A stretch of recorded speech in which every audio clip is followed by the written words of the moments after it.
የደረቀንና የሚሰነጣጠቅ ከንፈር ዛሬ ደግሞ ለሚጠቁር እንዲሁም ደግሞ ዳርዳሩ ነጭ ለሚሆንባቸው እንዲሁም ወደ ውጭ ስትወጡ የምትቀቡት የከንፈር ማለስለሻና ማስክ ዛሬ ደግሞ ይዤላችሁ መጥቻለሁ። በቀላሉ በጥያቄያችሁ መሰረት ሰላም ውዶች፣ እንዴት ናችሁ? ያለው መስገን ደህና ነኝ። ከዚህ በፊት ሰርቼላችሁ ብዙዎቻችሁ በጣም ነው የወደዳችሁ። ብዙዎቻችሁም አንቺን ሳይ ኑሮ በጣም ቀላል እንደሆነ በጣም ነው የገባኝ የተረዳሁት ያላችሁኝም ነበራችሁ እና በጣም ነው የማመሰግነው። ወደ አሰራሩ ስወስዳችሁ እዚህ ጋር በመጀመሪያ ደረጃ ከርከዴ አለኝ።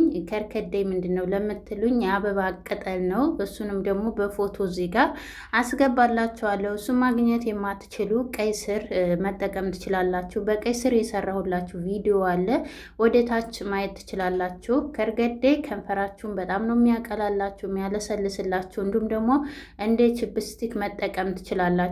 በቃ ከንፈራችሁ ያማረና ልስልስ እያለ ነው የሚያደርግላችሁ። ከዛ በኋላ እዚህ ጋር እኔ የሚበቃኝን ያህል ነው የተጠቀምኩት። በዛ አድርጌ ነው የሰራሁት። እሱም ከወርም እስከ 3 ወርም ከዛ በላይ መጠቀም ስለምችሉ ምንም ችግር የለም ብታበዙትም። ከዛ እዚህ ጋር የወይራ ዘይት ወይም ደግሞ ዘይቱን ተጠቅሜያለሁ። የወይራ ዘይት ለከንፈራችንም ሆነ ለሰውነታችን፣ ለፀጉራችን ልስላሴ፣ ለቆዳችን ጥራት በጣም ምርጥ ስለሆነ የወይራ ዘይት በተለይ ከንፈራችሁ ስንጥቅጥቅ የሚልባችሁ በጣም ደረቅ የሚሆን ቅርፍፍ የሚል የሚደማባችሁን እሱን ያድንላችኋል። ከዛ እዚህ ጋር እንግዲህ ሌላኛው ግብአት ደግሞ ቤቢ ኦይል ነው። ቤቢ ኦይል ለቆዳችን ጥራት ለፊታችሁም ሆነ ለፀጉራችሁ መጠቀም ትችላላችሁ። ከዚህ በፊትም ጥያቄ መልሼላችኋለሁ። ለፀጉር መጠቀም ይቻላል ወይ ለቆዳ ነው ብለውኛል ያላችሁኝ ስለነበራችሁ፣ አዎ ይቻላል። ለልጆቻቸው ራሱ ለልጆች የምንጠቀመው የቤቢ ኦይል ነው። ለፀጉራቸውም ሆነ ለሰውነታቸው በጣም ምርጥ ነው። ከዛ በኋላ ሁሉንም ግብአቶች በአንድ ላይ ታደረግኩ በኋላ እዚህ ጋር እፈጨዋለሁ። ምክንያቱም ይሄ ዱቄቱንም መፍጨት ትችላላችሁ። ቅጠሉ ይሄ አበባው ከርከደው በደንብ አድርጎ እንዲፈጭልን እና ከረሩንም እንዲሰጠን ጥቅሙንም እንዲሰጠን እንደዚህ አድርገን በአንድ ላይ አድርገን ፍጭት እናደርገዋለን። ከዛ እዚህ ጋር እንግዲህ በደንብ አድርገን ተፈጨነው በኋላ ይሄ መፍጫ ከሌላችሁ እናንተ በሙቀጫው ወቅጣችሁ ዱቄቱን በደንብ አድርጋችሁ መጠቀምም ትችላላችሁ። እንዳልኳችሁም የቀይ ስሩንም አድርቃችሁ ፈቅፍቃችሁ አድርቃችሁ የሱንም ዱቄት መጠቀም ትችላላችሁ።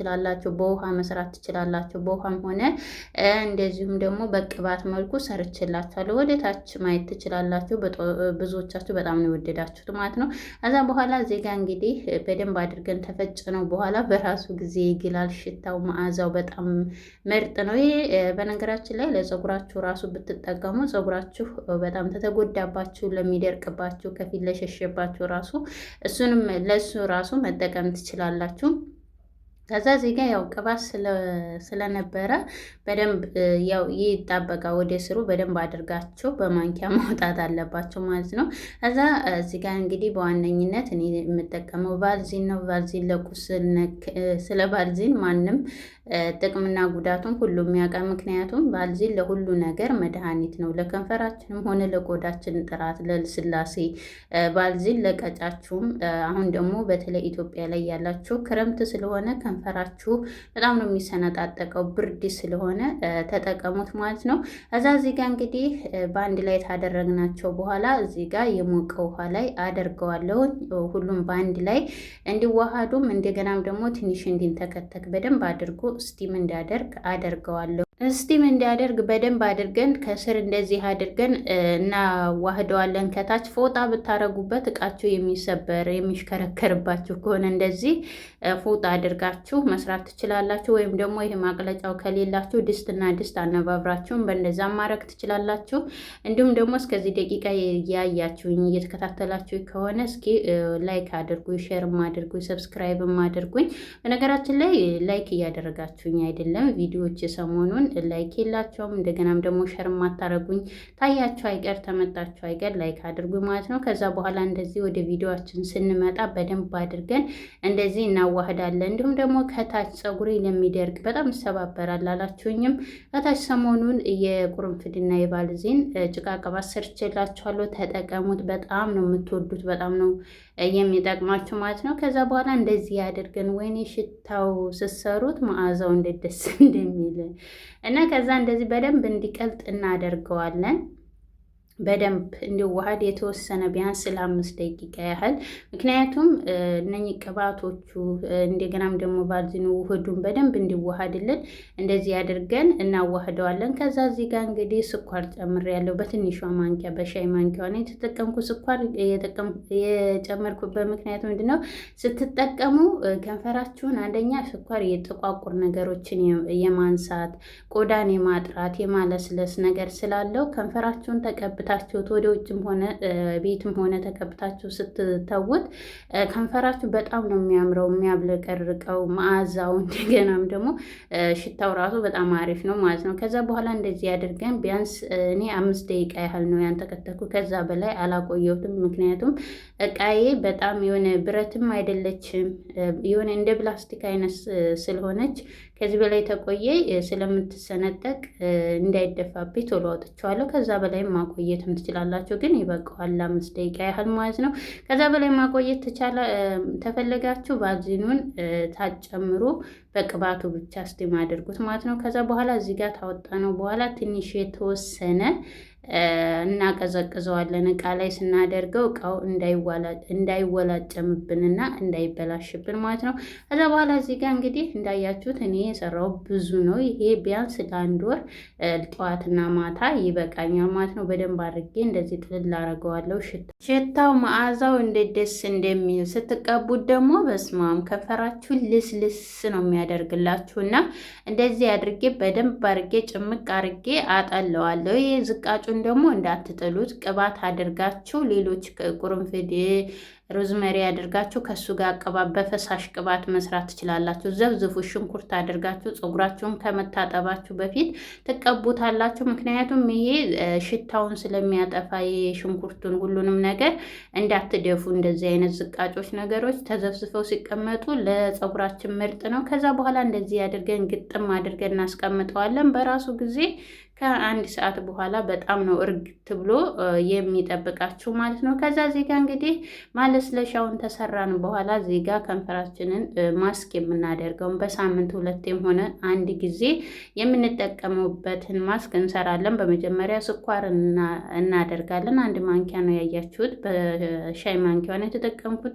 ስኳር የጠቆረ ነገርን እንደገናም ደግሞ የተሰነጣጠቀ ነገርን የመድፈን ባህሪ ስላለው እንደገናም እዚህ አገጫችሁ ስር ፀጉር ካላችሁም እሱንም ያነሳላችኋል።